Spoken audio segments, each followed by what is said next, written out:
Hey everybody, it's Gail, and this is Errata-Hate episode 39, and I wanted to take this episode to go back a little ways and talk to you about how my ergonomic crochet hook handle has been working. I reviewed this back in episode 2, I think? This is a while ago. And I said I would come back in about 6 months, and it's clearly been more than 6 months, but I remembered, so that's pretty good for me. I'm very, very happy with this. This is the Boye hook and handle, whatever.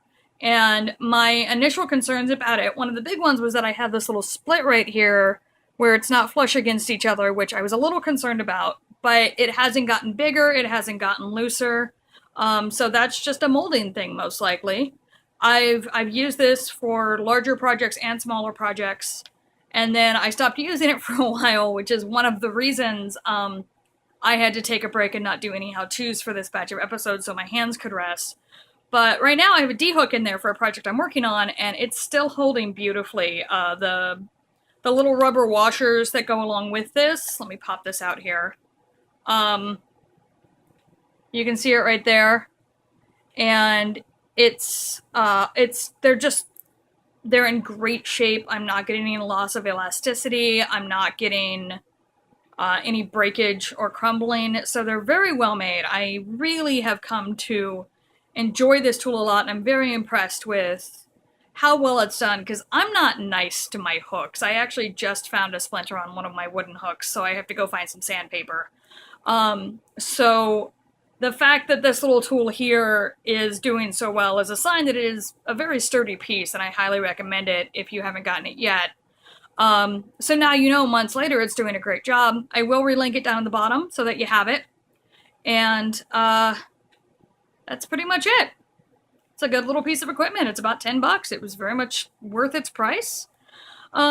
So I'm going to go. I'm very happy to tell you that for episode 40, I will be doing a pattern review. I got my hands back up enough that I could slowly finish something I had been working on for a pattern review. So while it's not a how-to, I will be able to show you a finished project and let you know how I felt about the pattern and give you a few tips and hints about working with it, because it's a chart. And I love charts, but I'm still somewhat new to charts, so I had a couple of hiccups I wanted to share with you. As always, if you like what I'm doing here, please like, subscribe, share, and consider tossing $1 into my Patreon. $1 a month at Patreon gets you all the patterns I write for absolutely free. You get a little behind-the-scenes stuff. There's some other levels if you're interested, and there's some goals we're trying to hit that I would love to hit, and the $1 you give me a month can get me there. It really can. You know, enough dollars a month from enough people, and we're good to go. So that's what I have. I will see you all for episode 40, and a goodbye to batch 4 next time.